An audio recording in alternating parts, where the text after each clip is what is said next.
ये बाहर है और तो ऐसा है कि विवेक की गर्लफ्रेंड विवेक से बहुत गुस्सा है, इतना गुस्सा है कि वो पहाड़ के ऊपर बैठी हुई है, पत्थर के ऊपर, ऐसा।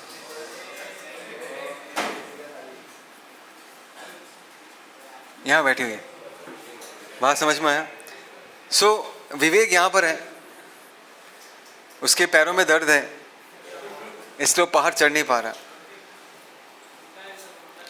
तो अपनी गर्लफ्रेंड को मनाने के लिए नहीं, वो बात में विवेक एक चॉकलेट फेंकना चाहता है। क्या फेंकना चाहता है? चॉकलेट। लेट्स सी ये डिस्टेंस मैंने x या x मीटर्स मान के रखा, तो हमें ये निकालना है कि कितने स्पीड से फेंकना पड़ेगा और कितने एंगल में फेंकना पड़ेगा ताकि उसके गर्लफ्रेंड तक ये चॉकलेट पहुंच पाए। बात समझ में आया? तो ऐसे सिचुएशंस को कैसे डील करते हैं वो अभी का टॉपिक होगा। सबको आया समझ में? सबके लाइफ में कभी ना कभी ये काम में आएगा। ठीक है, विवेक थोड़ा पॉज कर दें।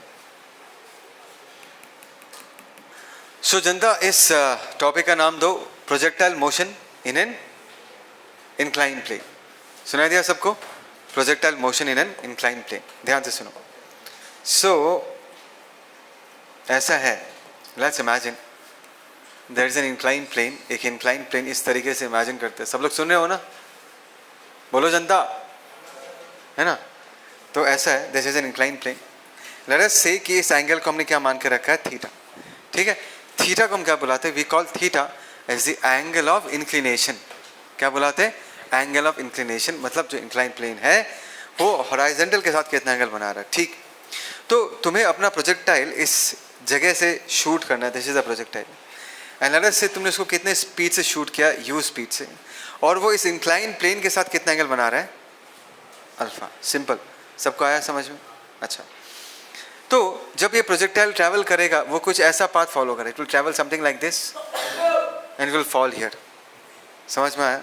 हमें इस प्रोजेक्टाइल को एनालाइज करना है, रेंज निकालना होगा, टाइम ऑफ फ्लाइट निकालना होगा, एच मैक्स निकालना होगा इस पर्टिकुलर केस में। ठीक, तो देखो इस पर्टिकुलर केस को अगर समझना है तो पहली बात तुम्हें यह समझना है कि जब हम प्रोजेक्टाइल मोशन स्टडी करते हैं हम हमेशा एक एक्स एक्सिस चूज़ करते हैं और एक वाई एक्सिस चूज़ करते हैं ना, क्योंकि हमको मोशन को तोड़ के स्टडी करना होता है कि एक्स की तरफ क्या हो रहा है, वाई की तरफ क्या हो रहा है। यहाँ पर भी हमें तोड़ना है। पिछले वाले केसेस में हम ज़मीन के अलॉन्ग एक्स मानते थे एंड वर्टिकल के अलॉन्ग वाई मानते थे। यहाँ पर ये थोड़ा सा कंसिडरेशन बदलने वाला है। यहाँ पर हम, जनता ध्यान से सुनना, सुन रहे हो सब लोग? यहाँ पर हम अलॉन्ग द इंक्लाइन प्लेन को क्या मानेंगे? x and perpendicular to the incline plane को क्या मानेंगे? y। जनता बोलो समझ में आया नहीं आया? है ना? This will be taken as x axis and this will be taken as y axis. ठीक है, अभी अगर ऐसा केस है, अभी अगर हम अपने वेलोसिटी को रिजॉल्व करना चाहेंगे जनता, if I want to resolve the velocity, तो इस तरफ कितना आएगा जनता? u cos alpha. जनता जवाब दो, इस तरफ कितना आएगा? u sin alpha. सबको दिखाई दे रहा है ये चीज़? अच्छा, ये तो बढ़िया है पीपल, ये तो ठीक है, ये तो सबको समझ में आता है। लेकिन इस सिचुएशन का सबसे बड़ा जो चेंज आएगा that is acceleration along X and acceleration along Y. अगर तुम्हें याद है अब तक इतना सारा क्लासेस हम लोगों ने किया है, हमने हमेशा कहा है कि एक्स के तरफ एक्सीलरेशन नहीं होता। अभी और ऐसा नहीं होगा। अभी एक्स के तरफ भी एक्सीलरेशन आएगा और वाई के तरफ भी एक्सीलरेशन आएगा, बिकॉज हमने एक्स एक्सिस ज़मीन के अलॉन्ग नहीं माना है, एट सम एंगल माना है। देखो ध्यान से, अगर मेरा प्रोजेक्टाइल सोचो यहाँ पर है, ठीक है, लेट अस से द प्रोजेक्टाइल इज हियर, इस पे जो ग्रेविटेशनल एक्सेलरेशन लग रहा है जी ऐसा लग रहा है। बोलो हाँ या ना? हाँ या ना? तो मैं एक काम करता हूँ, इस जी को शिफ्ट करके यहाँ ड्रॉ करता हूँ। क्यों करता हूँ? बिकॉज ऐसा ड्रॉ करने से हमारा ज्योमेट्री थोड़ा ईजी होता है। अभी अगर तुम देखोगे जी जो है ना वो एक्स एक्सिस में लाई कर रहा है ना वो वाई एक्सिस में लाई कर रहा है ना? तो अभी हम जी को रिजॉल्व करेंगे और ये चेक करेंगे कि जी का कितना कंपोनेंट एक्स की तरफ आता है और जी का कितना कंपोनेंट वाई के अलॉन्ग आता है। सबको आ रहा है समझ में? तो हम एक्स और वाई में क्या करेंगे, उसको रिजॉल्व करेंगे। सुन रहे हो सब लोग? तो अगर ये जी है, ये हो गया एक्स एक्सिस, बोलो ना जनता, और ये क्या हो जाएगा? This is Y axis. हाँ या ना? थोड़ा सा ज्योमेट्री यूज करो। ये एंगल थीटा है ना? इस लाइन को अगर मैं नीचे एक्सटेंड कर दूंगा, ये 90 डिग्री होगा या नहीं होगा? मन में करो, मन में करो, इसको नीचे करती है 90 होगा, तो ये एंगल कितना होगा? हाँ, ये 90 माइनस थीटा है। क्या है जनता? और एक बार चलो मैं लिख के देता हूँ, ये कितना एंगल है जनता? 90 माइनस थीटा। अगर ये 90 माइनस थीटा है, ये पूरा 90 डिग्री है या नहीं है? तो ये 90 माइनस थीटा, तो इसको हम क्या लिख सकते हैं? थीटा लिख सकते हैं। देखो सबसे जवाब नहीं आ रहा। ये इसको अगर हम नीचे एक्सटेंड कर देंगे तो ये एंगल कितना होगा? 90, ये थीटा, ये 90 माइनस थीटा, तो इसको हम क्या मान सकते हैं? थीटा। तो हम थीटा से काम चलाते हैं जनता। किससे काम चलाएंगे? थीटा से। जो थीटा से हम अपना कैलकुलेशंस करेंगे। तो अभी हम जी को रिजॉल्व करेंगे। क्या तुम्हें एक्सिस दिख रहा है जिसके अलग हम जी को रिजॉल्व करेंगे? The axis is like this, the axis is like this, इसका अलग रिजॉल्व करना है। तो जी का कॉम्पोनेंट इस तरफ जो आएगा जनता, सुनो ध्यान से, जी का कॉम्पोनेंट जो इस तरफ आएगा वो ये होगा, और इस तरफ जो आएगा वो ये होगा। हाँ या ना? हाँ या ना? तो इस तरफ जो कंपोनेंट आएगा, थीटा इसको टच कर रहा है, तो ये क्या होगा? जी। जनता बोलो ये कितना हो जाएगा? G cos theta. और इस तरफ ये कितना हो जाएगा? G sine theta. ये इस डिस्कशन का सबसे बड़ा चेंज है as compared to the previous discussions that we have made. पिछले वाले डिस्कशंस में हमने हमेशा कहा है कि एक्स की तरफ रखते हैं, ध्यान से सुनो, एक्स की तरफ एक्सीलरेशन नहीं होता। अभी हम कह रहे हैं कि एक्स की तरफ भी एक्सीलरेशन है एंड वाई की तरफ भी एक्सीलरेशन है। सबको दिखाई दे रहा है नहीं दिखाई दे रहा? हाँ या ना? अच्छा, इन दिस केस एच मैक्स हम किसको बुलाएंगे? ये जो इंक्लाइन प्लेन के रेस्पेक्ट में, जनता ध्यान से सुनना, इंक्लाइन प्लेन के रेस्पेक्ट में ये जो हाइट है जनता, ठीक है ना, इसको हम क्या बोलेंगे? H max. पूरा घूम के यहाँ से यहाँ तक पहुँचने में जो वक्त लगता है उस वक्त को हम बुलाएंगे टाइम ऑफ फ्लाइट। और रेंज हम किसको बुलाएंगे पीपल? रेंज हम किसको बुलाएंगे? यहाँ से चालू करके ये जो डिस्टेंस है, सुन रहे हो मैं क्या बोल रहा हूँ जनता? ये जो डिस्टेंस है यहाँ से लेके यहाँ तक का, ये जो डिस्टेंस है, इस डिस्टेंस को हम क्या बुला देंगे? We shall call this as what? We shall call this as range. कोई दिक्कत? So this are the basic parameters of the projectile motion along the inclined plane. ठीक है, एक बार हम एक्स वाला मोशन का टेबल बनाते हैं और हम वाई वाले मोशन का टेबल बनाते हैं। ठीक है, सब लोग रेडी? सो अगर मैं यहाँ पर एक्स वाला मोशन का टेबल बनाऊँ एंड यहाँ पर अगर मैं वाई वाले मोशन के टेबल को बनाता हूँ, so in this case what is the initial velocity along x direction? Can I say that is u cos alpha, and what is the initial velocity along y direction जनता? ये बताओ। that is u sin alpha. what is the acceleration along x direction? बताओ x direction में कितना acceleration है? it is minus g sin theta. why minus g sin theta? because ये जो है वो पॉजिटिव x एक्सिस की तरफ पॉइंट नहीं कर रहा, वो नेगेटिव x एक्सिस की तरफ पॉइंट कर रहा है, तो इसको हम क्या लिख सकते हैं? Minus g sin theta. and what is the acceleration along y direction? ये भी माइनस जी कॉस थीटा होगा, बिकॉज ये वाई एक्सिस के अपोजिट डायरेक्शन में पॉइंट कर रहा है। बोलो समझ में आ रहा है नहीं आ रहा है ना? तो इन डाटा को यूज़ करके हम अपना टाइम ऑफ फ्लाइट निकालेंगे, एच मैक्स निकालेंगे, रेंज निकालेंगे। सब लोग रेडी? तो हम सबसे पहले टाइम ऑफ फ्लाइट निकालेंगे। क्या निकालेंगे? Time of flight. People stay with me, ध्यान से सुनो।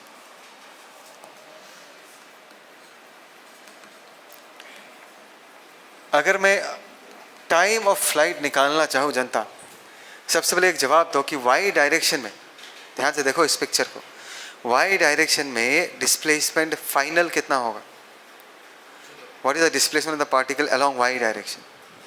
जीरो। एग्जैक्टली, सबको समझ में आता है? बिकॉज यहाँ पर इसका वाई कोऑर्डिनेट कितना है? जीरो है या नहीं है? वाई तो हम इंक्लाइन प्लेन से इस तरफ मारते हैं, जब वो घूम के यहाँ तक पहुँचेगा तब वो फिर से इस वाले इंक्लाइन प्लेन पे आ जाएगा, तब उसका वाई कोऑर्डिनेट फिर से क्या हो जाएगा? जीरो। मतलब मैं कहना चाहता हूँ कि वाई डायरेक्शन में कोई डिस्प्लेसमेंट हुआ ही नहीं है। वो ऊपर जाता है, लेकिन जितना ऊपर जाता है उतना ही नीचे आ जाता है, तो उसका टोटल डिस्प्लेसमेंट वाई डायरेक्शन में क्या है? Zero. So displacement along Y direction को हमने क्या लिख के रखा? जीरो। यहाँ से हमारा टाइम निकल के आ जाएगा, बिकॉज डिस्प्लेसमेंट जीरो दो बार होता है। एक बार स्टार्टिंग के वक्त डिस्प्लेसमेंट जीरो होता है, एक बार जब पूरा मोशन एंड करके फिर से इंक्लाइन प्लेन में पहुंच जाता है, उस वक्त उसका फिर से डिस्प्लेसमेंट क्या होता है? जीरो। बोलो हाँ या ना? भी एकदम पॉज करना, ठीक है? Okay, fine. मैं कह रहा था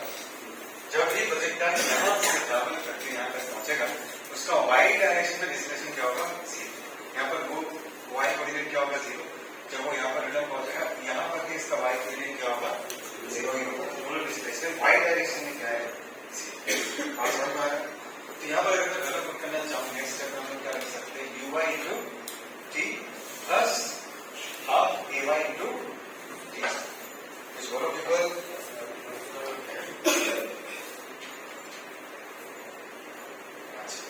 so uy की जगह मैं गलत पुट करना चाहूँ uy कितना जाता है plus u sin alpha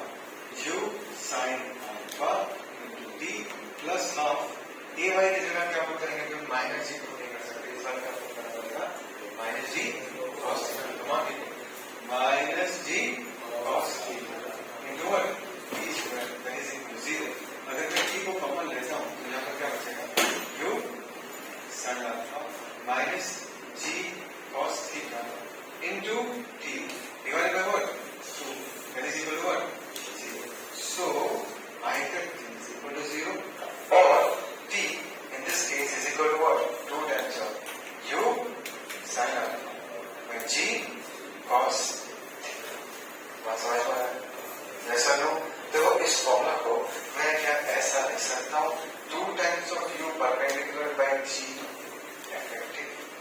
u cos sin alpha को u perpendicular क्यों बुलाया? बस ये जो u sin alpha है जानता है ना सुना ये u perpendicular बुलाया मैंने और u cos alpha को मैं u parallel बुलाऊंगा इससे बुलाऊंगा because u cos alpha is along the inclined plane parallel to the inclined plane। yes or no? कौन जनता जवाब दो। और ये जो u sin alpha है is it not perpendicular inclined plane ऐसा है इससे perpendicular है या नहीं? वैसे ही हम इसको क्या बोला u perpendicular। जी effective मतलब क्या है? ये effective मतलब क्या है? देखो पिछले वाले केस में जब हम ग्राउंड वाला प्रोजेक्टर स्टडी कर रहे थे या टावर से जमीन तक का प्रोजेक्टर स्टडी कर रहे थे तब जमीन हो गया था एक्स एक्सिस और जमीन के पर्टिकुलर जो जी था उसी का यूज करते थे आगे ना। अभी जमीन को एक्सिस नहीं माना हमने किसका एक्सिस माना इंक्लाइन प्लेन आगे ना। तो इंक्लाइन प्लेन के परपेंडिकुलर जैसे डायरेक्शन आएगा उसको हमें जी की जगह पर फॉर्मूला में जी की जगह उसको पुट मैंने कहा जब जमीन ऐसा था तो हम लोग के फॉर्मूला में जो जी आता था वही आता था ना अगर ये जमीन जनता बोलो है ना। अभी जमीन नहीं हो गया हमारा एक्स एक्सिस अभी जमीन नहीं है वो क्या हो गया इंक्लाइन प्लेन। अगर इंक्लाइन प्लेन तो हमें कौन सी चीज को पकड़ना पड़ेगा इस वाली चीज को पकड़ना पड़ेगा। इसको क्या बुलाते हैं जी इफेक्टिव। क्या बुलाया जी इफेक्टिव। हमारे केस में जी इफेक्टिव कितना होगा जी तो देखो टाइम ऑफ फ्लाइट यही है ना हमारा time of flight that is 2 times of u perpendicular by g। हमने टाइम ऑफ फ्लाइट के फॉर्मूला को इसी तरीके से याद रखेंगे। जनता सुनने में क्या बोला हम अपने टाइम ऑफ फ्लाइट के फॉर्मूला को इसी तरीके से याद रखेंगे because this is similar to what we have learned before. Correct people? पहले हमने टाइम ऑफ फ्लाइट का कौन सा फॉर्मूला सीखा था 2u by g motion of gravity. Projector में आए तो हमने कहा कि 2u परपेंडिकुलर बाय g। अभी जब इंक्लाइन प्लेन में आए तो 2u perpendicular by g effective है। हर बार फॉर्म क्या है सेम ही है आइए ना। तो u परपेंडिकुलर ले रहे हैं और g कौन सा चीज ले रहे हैं एक्स एक्सिस के परपेंडिकुलर डायरेक्शन में ट्रांसलेशन आ रहा है। पहले जमीन ऐसा था उसके परपेंडिकुलर डायरेक्शन में जी आता है। अगर इंक्लाइन प्लेन ऐसा है इसके परपेंडिकुलर डायरेक्शन में कौन आ रहा है जी cos थीटा। इसको हम क्या बोल देंगे जी कोई नया फॉर्मूला सीखना नहीं है जो एक्जिस्टिंग फॉर्मूला उसी को तरह रीअरेंज बोलो बात समझ में आ रही है। जैसे हम एच मैक्स निकालना मैक्सिमम कैसे निकालेंगे एच मैक्स बोलो जनता चलो मैक्सिमम हाइट। अगर मैक्सिमम हाइट निकालना मैक्सिमम हाइट मतलब यहाँ पर भी आ गया ना। मैक्सिमम हाइट मतलब यहाँ पर अभी अगर ये तुम्हारा y वाला कॉम्पोनेंट ये तुम्हारा x वाला कॉम्पोनेंट है मैक्सिमम हाइट में what is the velocity of y direction 0 नहीं होगा। मैक्सिमम हाइट का मतलब है कि उसके बाद वो और ऊपर नहीं जाएगा। अगर वो फर्दर ऊपर नहीं जाएगा तो इस तरफ का कॉम्पोनेंट का मतलब क्या रखेंगे मानते हैं इस बात को है ना। तो इस केस में मुझे h मैक्स निकालना है क्या मैं ये फॉर्मूला यूज कर सकता हूँ y square is equal to what y square plus twice ay into dy square क्या होगा 0 dy क्या लिख सकते हैं u Come on people, sin alpha the whole square twice a y along y direction expression कितना आ जाता है minus g cos theta minus c cos theta और h पे हम क्या कर सकते हैं h डिस्प्लेसमेंट है ना वन बिकॉज यहाँ पर py अगर 0 है जब यहाँ पर py 0 है यहाँ पर y डायरेक्शन का डिस्प्लेसमेंट कितना h max होगा नहीं होगा जनता आवाज दो है ना तो h max का एक्सप्रेशन क्या निकल रहा है इसको अगर हम सिंप्लीफाई करेंगे h max का एक्सप्रेशन आएगा u sin alpha the whole square by twice g cos theta कैसे याद रखेंगे u perpendicular the whole square divided by twice g पुराना वाला फॉर्मूला नहीं है u की जगह u परपेंडिकुलर और g की जगह g याद रहेगा ये चीज पक्का इसको लिखो चलो जनता यहाँ सुनो बहुत ही इंटरेस्टिंग वे रेंज निकालने का सुनना ध्यान से हमने टाइम ऑफ फ्लाइट निकाल लिया हमने एच मैक्स निकाल लिया अभी हम क्या निकालेंगे रेंज तो यहाँ पर एक प्रोजेक्टाइल को यू से फेंका गया अल्फा थीटा एंगल है इसका alpha is the angle of projection और रेंज क्या होगा यहाँ पर ए बी जो तुम्हें दिख रहा है ए बी इसी को हम क्या बोलेंगे रेंज हाँ या ना है ना बट रेंज निकालने के लिए हम एक दूसरा दिमाग लगाएंगे easy way of finding out range सुनना ध्यान से समझने वाला टॉपिक है सुन रहे हो ना सब लोग देखो अब तक हमें ये पता चल चुका है कि इसका टाइम ऑफ फ्लाइट क्या है people what is the time of flight in this case 2 u perpendicular कितना होगा जनता इन this case u sin alpha by g effective की जगह हमने क्या लिख दिया था g cos थीटा हमें ये टाइम ऑफ फ्लाइट पता चल चुका है बात समझ में आया देखो अभी हमें ए बी निकालना है यहाँ पर हमने ए बी को क्या बुला दिया we call this as the range है ना A B is called as the range सबको आ रहा है समझ में बट मैं ए बी नहीं निकाल के मैं कुछ और निकालूंगा ध्यान से देखना ए बी नहीं निकाल के इन दिस केस मैं यहाँ से एक परपेंडिकुलर ड्रॉप करता हूँ यहाँ पर सुनना ध्यान से और मैं ए सी का वैल्यू निकालना चाहूँगा किसका वैल्यू निकालना चाहूँगा ए सी बात समझ में आया अभी जो ए सी वाला जो डिस्टेंस है ये वाला distance can I say this A C distance is along the ground A C तो ज़मीन के अलोंग होगा या नहीं होगा बोलो पीपल अगर ये ए बी है ये अगर ए सी है ये अगर थीटा है तो क्या मैं कह सकता हूँ कि A B cos theta is A C A B का अगर ये ए बी है इसका जो कॉस थीटा वाला कंपोनेंट होगा वो ए सी होगा या नहीं होगा हाँ या ना तो यहाँ पर हम लिख सकते हैं कि A B cos theta is equal to what A C तो अगर हमें रेंज निकालना जो कि एक्चुअली ए बी होता है ए बी रेंज होता है रेंज अगर हम निकालना चाहें तो हम क्या लिख सकते हैं ए सी बाई कॉस थीटा बोलो हाँ या ना है ना तो हम लोग ए बी नहीं निकालेंगे हम क्या निकालेंगे ए सी और ए सी निकालना आसान होगा it will be easier Mrigank को यहाँ देखो ए सी निकालना आसान होगा if you want to find out the value of A C क्यों आसान होगा देखो स्टेप बाय स्टेप ध्यान से सुनना क्या तुम मुझे ये कह सकते हो कि ए सी के अलोंग कितना वेलोसिटी है अगर ये u है और ये एंगल अल्फा और थीटा है can you tell me what is the velocity of the projectile along the direction of A C u cos alpha plus theta ये बहुत इंपॉर्टेंट चीज़ है समझ सबको समझ में आ रहा है सो मैंने लिख दिया वेलोसिटी अलोंग ग्राउंड सुन रहे हो ए सी जो है वो ग्राउंड के अलोंग ही है वेलोसिटी अलोंग ग्राउंड क्या मैं इसको u cos alpha plus theta लिख सकता हूँ हाँ या ना तो जब प्रोजेक्टाइल यहाँ से ट्रैवल करके यहाँ तक जाता है वो ज़मीन के अलोंग AC डिस्टेंस कवर करता है नहीं करता कहीं बोलना गलत होगा when the projectile moves from this point और वैसा जाते जाते जाते जाते जाते जाते जब यहाँ पर पहुँचेगा ज़मीन के अलोंग उसने कितना डिस्टेंस ट्रैवल कर लिया है AC this is the distance travel by the projectile along the ground by the time it completes it's motion है ना तो यहाँ से यहाँ तक पहुँचने में जितना टाइम लगा है यहाँ से यहाँ तक जाने में भी उतना ही टाइम लगा होगा AC so can I say AC distance has been covered in one full time of flight come on people यहाँ से यहाँ तक जाने में जितना टाइम लगा होगा ये वाला डिस्टेंस भी साइमल्टेनियसली ही कवर हुआ है हुआ ही नहीं हुआ पीपल तो AC को भी कवर करने में कितना टाइम लगा है same as the time of flight बात समझ में आया is that clear and the important thing here is that थोड़ा पॉज करना ना विवेक इसको प्रियंका को तो आ गया सुनो people listen listen everyone this side देखो और बढ़िया चीज क्या है, u cos alpha plus theta this will not change with time. ऐसा क्यों कहा मैंने? ये वेलोसिटी टाइम के साथ चेंज क्यों नहीं होगा? बिकॉज ये जमीन के अलॉन्ग है, मतलब along the ground there is no acceleration. If there is no acceleration, this velocity is not going to change. तो अगर मुझे AC निकालना है,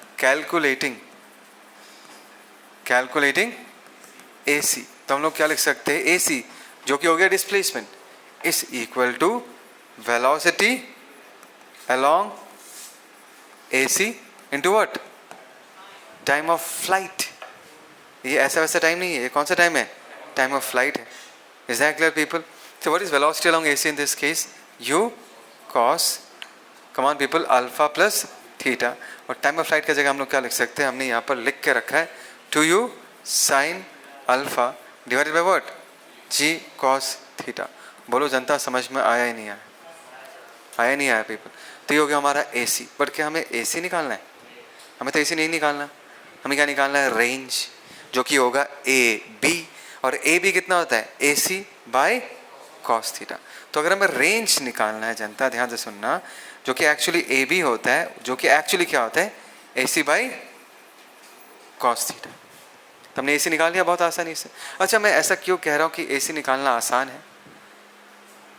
बिकॉज AC वाला displacement, fill up the blanks, has been covered with a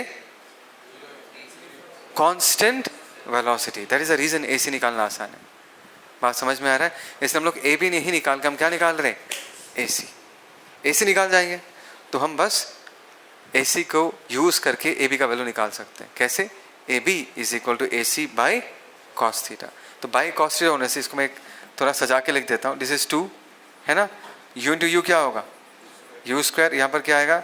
cos alpha plus theta, ये क्या होगा? Sine alpha, और नीचे क्या आ जाएगा? g cos थीटा, और एक cos थीटा क्या निकल के आएगा? cos square theta. तो ये जो निकला, this is our formula for what? Range. बात समझ में आ रहा है मैं क्या बोल रहा हूँ? और इस फॉर्मूला को तुम याद नहीं रखोगे, हमने इसको निकाला कैसे वो याद रखोगे। और क्या इस डिस्कशन का सबसे इंपॉर्टेंट पार्ट क्या है? सबसे इंपॉर्टेंट पार्ट है कि रेंज निकालने के लिए हम लोग रेंज नहीं निकालते, हम क्या निकालते? अलोंग द ग्राउंड कितना डिस्टेंस ट्रेवल किया वो निकालते। उसको यूज करके हम क्या निकाल लेते? रेंज। कि अलोंग द ग्राउंड AC वाला डिस्टेंस निकालना बहुत ही आसान है, बिकॉज उस तरफ का वेलोसिटी वक्त के साथ चेंज नहीं होता। सबका आया समझ में? तो ये जो है हमारा रेंज का फॉर्मूला है। किसी को कोई दिक्कत? किसी को कोई दिक्कत? चलो इसको लिख लो, write this down. So people, ये एक इंक्लाइन प्लेन का क्वेश्चन है, इंस्पायर्ड फ्रॉम जेईई क्वेश्चन जो कि ऑलरेडी आ चुका है,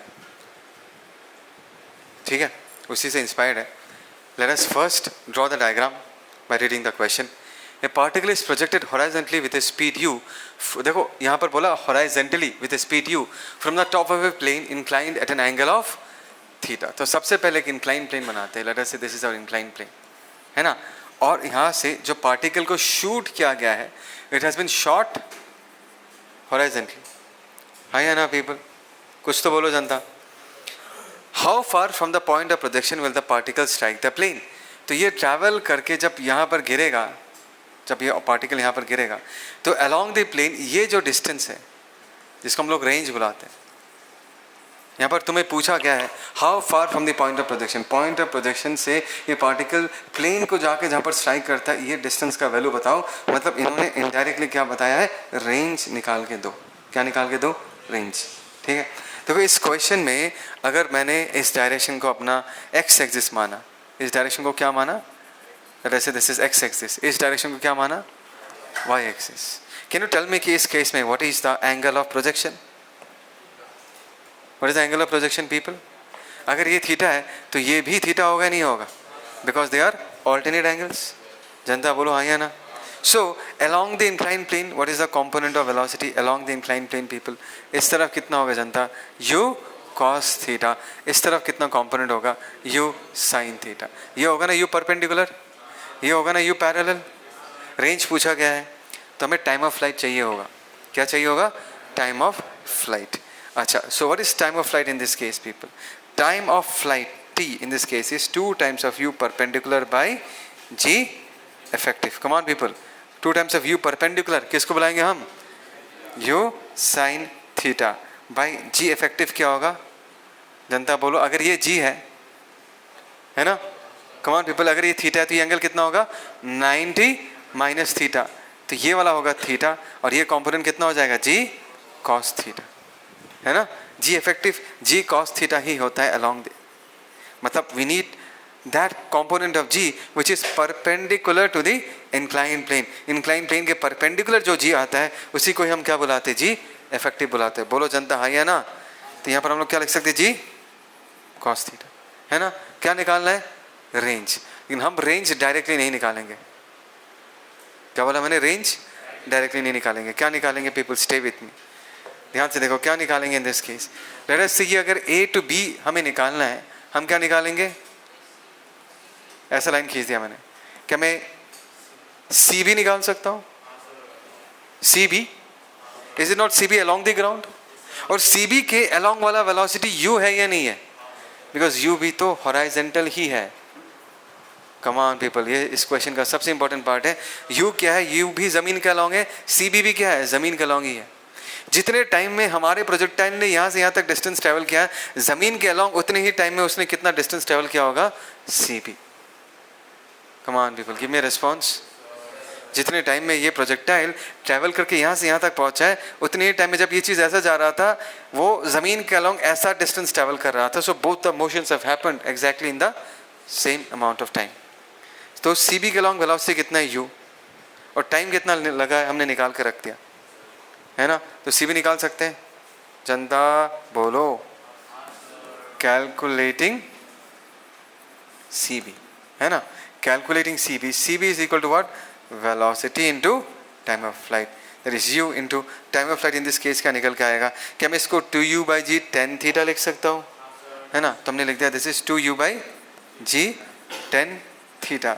सिंप्लीफाई करेंगे तो क्या आएगा? 2U square tan theta by G. ये हमने CB निकाल लिया, बट हमें CB नहीं चाहिए, हमें क्या चाहिए? Range AB. AB और CB का रिश्ता क्या है? AB cos theta. Come on people, ये थीटा तो ये भी थीटा है या नहीं है?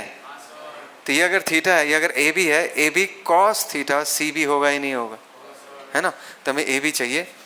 AB cos theta is equal to what? CB. So AB का वैल्यू क्या होगा? CB by cos theta. जानता है ना? So in this case range अगर हमें निकालना है, रेंज ही AB है.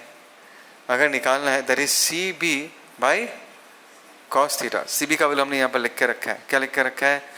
2U square tan theta by G cos, और एक क्या आ जाएगा यहाँ पर? थीटा. तो ये हो गया हमारा रेंज का एक्सप्रेशन. हाँ देखो, हमने कोई फॉर्मूला यूज़ नहीं किया, लेकिन रेंज निकालने के लिए हमने जो कॉन्सेप्ट यूज़ किया था, तनवीर सुन रहे हो मैं क्या बोल रहा हूँ? रेंज निकालने के लिए हमने जो कॉन्सेप्ट यूज़ किया था, उसी कॉन्सेप्ट को फिर से यूज़ किया है कि एक्चुअल रेंज नहीं निकाल के हमने ज़मीन के अलॉन्ग का डिस्टेंस निकाल लिया, क्योंकि वो आसान है, क्योंकि उस तरफ का वेलोसिटी चेंज नहीं होता. ये वाला डिस्टेंस निकाल लिया, उससे हमने AB वाला डिस्टेंस निकाल लिया, that is the range. Agree? सबको आया समझ में? चलो विवेक. पीपल, ये और एक बढ़िया क्वेश्चन है. ये तो देख के समझ में आता है कि this is a question on incline plane, मगर इसमें हम लोग ग्राउंड टू ग्राउंड प्रोजेक्टाइल का जो कॉन्सेप्ट है उसको भी यूज़ करेंगे. कैसे, इसको देखते हैं. ठीक है, सबसे पहला वाला देखते हैं. A projectile is thrown at an angle of theta. Theta angle पे शूट किया गया है with an inclined plane of inclination beta as shown in the figure. Find the relation between beta and theta. Beta and theta के बीच एक relation पूछा गया है. Case A, projectile strikes the inclined plane perpendicularly. Projectile inclined plane को perpendicularly hit करता है. मतलब in this case तुम इसका पिक्चर कैसे बनाओगे? ऐसा जाएगा और ऐसा हिट करेगा. करेगा नहीं करेगा? ऐसा 90 डिग्री बनाएगा. बोलो हाँ या ना, है ना? This is the first case. इसमें अगर मैं एक्सिस बनाऊं, लेट अस से ये हमारा क्या हो जाएगा? लेट अस से दिस इज वाई एक्सिस, और इसको हम क्या बुला सकते हैं? हम अपना एक्स एक्सिस. एग्री सब लोग? ठीक है, अभी ध्यान से देखो. इन दिस केस कितने स्पीड से प्रोजेक्ट किया है? Projectile is thrown at an angle of theta. कुछ बोला नहीं गया है, बट स्टिल लेट अस उसको हमने कितने से फेंका, u से, तो ये वाला कंपोनेंट कितना होगा जनता, u cos थीटा, और y वाला जो कंपोनेंट होगा इस तरह, है ना, वो कितना हो जाएगा, u sin थीटा। बोलो समझ में आ रहा है नहीं आ रहा? अच्छा, अगर मैं एक्सेलरेशन देखो, मुझे पता है कि g जो है वो वर्टिकली डाउनवर्ड होता है।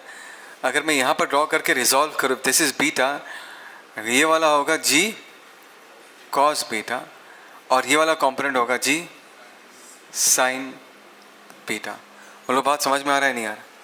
अच्छा, जब अभी हम इस क्वेश्चन को करेंगे, मैं चाहूँगा कि तुम लोग x कंपोनेंट वाले वेलोसिटी पे फोकस करो। x कंपोनेंट वाला वेलोसिटी, x कंपोनेंट का इनिशियल वेलोसिटी कितना जानता है, u cos थीटा। और ध्यान से देखो, g sin theta u cos theta के ऑपोजिट डायरेक्शन में लग रहा है, लग रहा है नहीं लग रहा? u cos theta is pointing above the inclined plane and g sin beta is pointing downwards along the inclined plane. That means can I say this is a case of retardation? मतलब x component of velocity decrease करेगा, करेगा नहीं करेगा?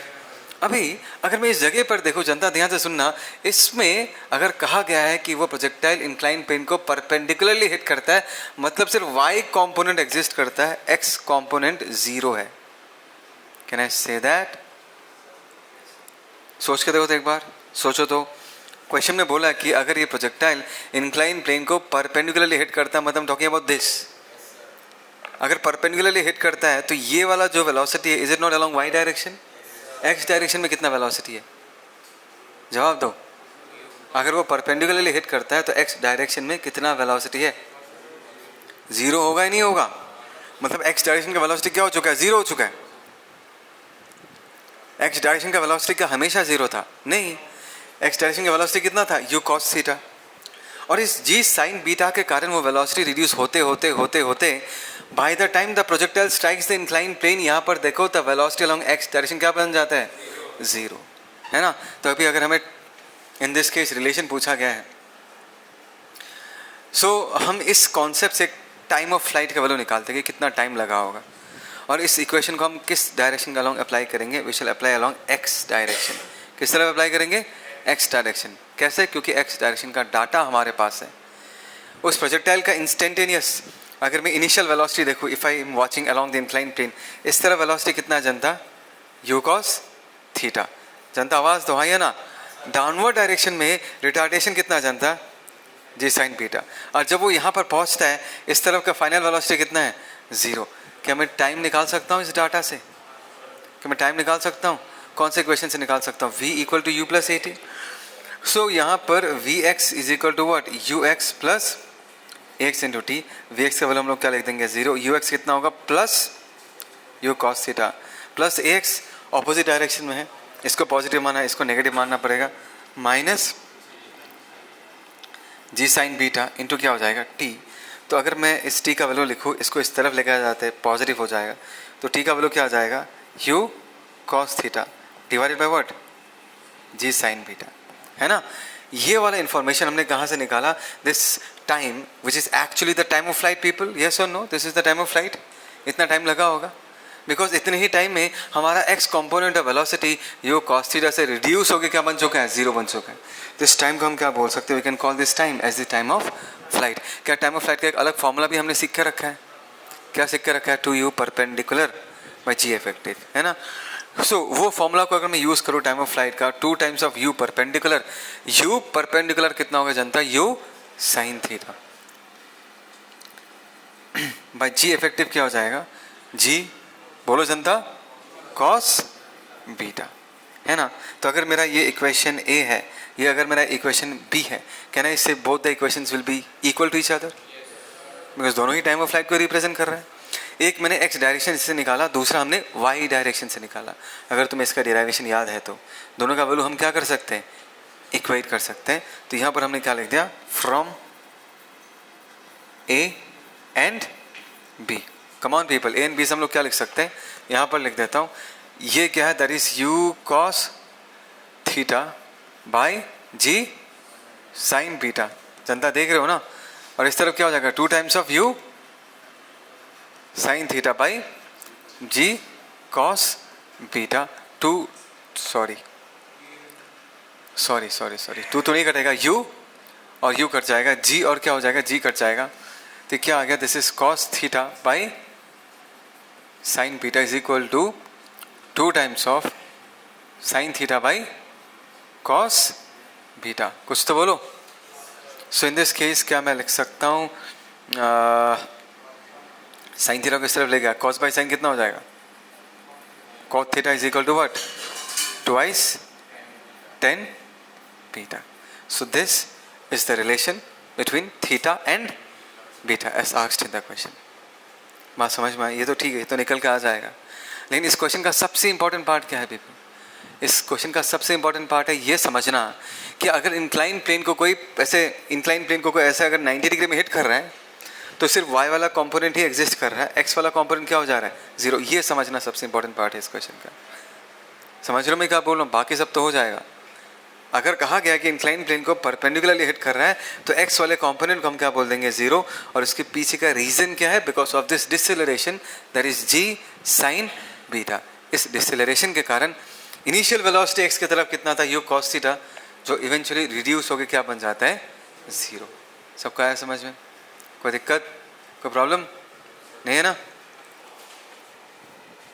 चलो इस तरफ, चलो people सबका ध्यान इस तरफ। सेकंड क्वेश्चन देखते हैं। सेकंड में, and the projectile strikes the incline plane, क्या बोला गया है, ये पर डायग्राम बनाते हैं, है ना। इंक्लाइन प्लेन को हॉरिजॉन्टली स्ट्राइक अगर कर रहा है तो पिक्चर कैसे बनेगा, ध्यान से देखो। This is beta, this is theta, this is you. Horizontally strike कर रहा है मतलब इन दिस केस ऐसा जाके ऐसे हिट कर रहा है, पूरा हॉरिजॉन्टल है, हाँ ये ना। मतलब यहाँ पर अगर मैं अपने प्रोजेक्टाइल को बनाऊँ उसका वेलोसिटी ऐसा होगा नहीं होगा, पूरा का पूरा हॉरिजॉन्टल। जवाब दो जनता, हाँ ये ना। अच्छा, इस प्रोसेस का टाइम ऑफ फ्लाइट कितना होगा? इस प्रोसेस का टाइम ऑफ फ्लाइट, एक काम करते हैं, सबसे पहले एक्सिस डिफाइन करते हैं।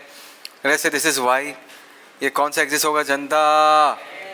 अच्छा, ये अगर थीटा है तो ये वाला कंपोनेंट कितना होगा, यू कॉस थीटा। ये वाला कितना होगा, क्या मुझे अच्छा ये वाला कितना होगा, बीटा। तो क्या तुम मुझे टाइम ऑफ फ्लाइट का फॉर्मूला बता सकते हो? 2 टाइम्स यू परपेंडिकुलर कितना होगा, u sine theta divided by g effective क्या होगा, सिंपल, हाँ ये ना।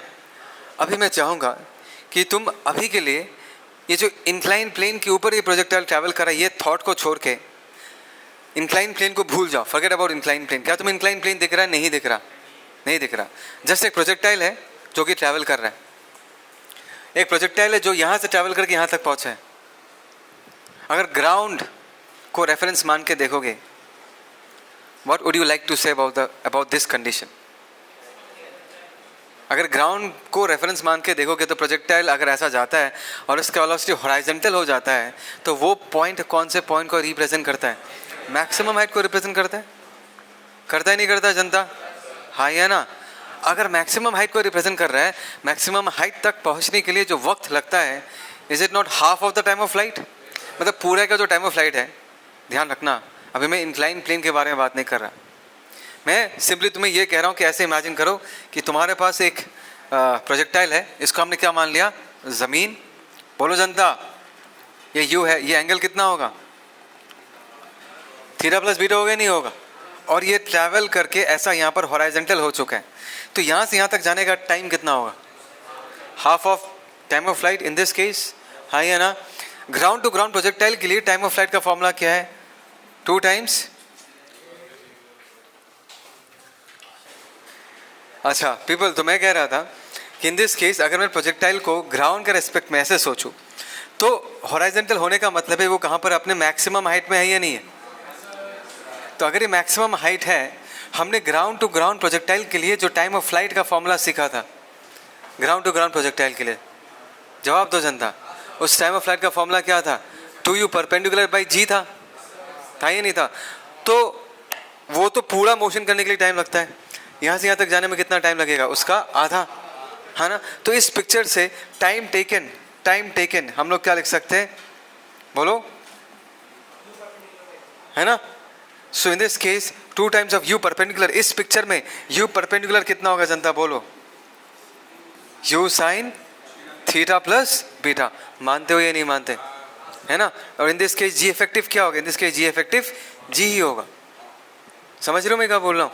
सो that is 2u sine theta plus beta divided by हम लोग क्या लिख सकते हैं, जी। Correct, correct people. चाहे तुमने इस लॉजिक से निकाला हो, चाहे तुमने इस लॉजिक से निकाला हो, दोनों टाइम का वैल्यू क्या निकल के आएगा, ओहो, डिवाइडेड बाई 2, या ये छूट गया था। दोनों टाइम का वैल्यू क्या होना चाहिए, सेम होना चाहिए, नहीं होना चाहिए। तो दोनों टाइम का वैल्यू अगर सेम है, अगर हम इक्वेट कर देते हैं तो हमारा आंसर आ जाएगा। ये कितना आ जाएगा, this is 2u sine theta by g cos beta that is equal to, ये कितना होगा जनता बोलो, 2 क्या हो जाएगा, कैंसिल आउट। ये क्या निकल के आएगा, u sine theta plus beta divided by what, g. G चला गया, u चला गया तो ये निकल के आ रहा है sine theta by cos beta is equal to sine theta plus beta. ओ यहाँ पर एक 2 है ना, सबको आया समझ में। तो ये हो गया थीटा और बीटा के बीच का रिलेशन। थीटा और बीटा इंपॉर्टेंट नहीं है, इंपॉर्टेंट है हमने दिमाग क्या लगाया, हमने दिमाग क्या लगाया।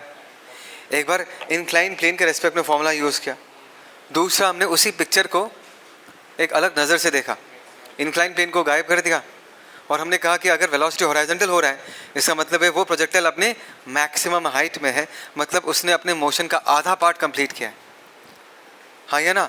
तो ग्राउंड टू ग्राउंड प्रोजेक्टाइल का जो टोटल टाइम ऑफ फ्लाइट है उसका आधे टाइम पे वो वहाँ तक पहुँचा होगा, और दोनों केसेस का टाइम को हमने क्या कर दिया, इक्वेट कर दिया। जवाब दो जनता, सबका आया समझ में, चलो लिख लो।